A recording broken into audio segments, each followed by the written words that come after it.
Okay, let's learn how to use your aero bars. But first, here are some things to remember.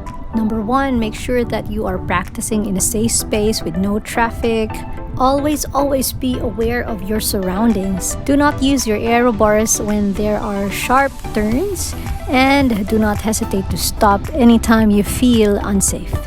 And with that in mind, let us begin with step 1, single hand releases. So keep in mind na hindi naman kailangan na sobrang taas yung tanggal ng hand sa handlebar. I-feel nyo kung paano po mag-a-adjust yung hand and your body as you change from one hand to the other. And as you practice, try to progress getting your chest a little lower so you are closer to the aero bar. Okay, step 2, the elbow hover. So this time naman, tataas nyo yung elbow nyo dun malapit sa aero bar.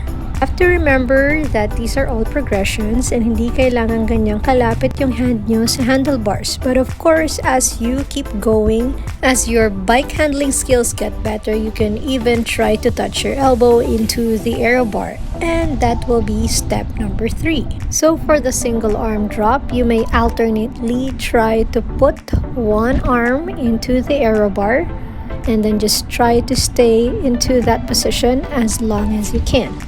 Keep your abs tight and do not put the whole entire weight of your body doon sa inyong arm.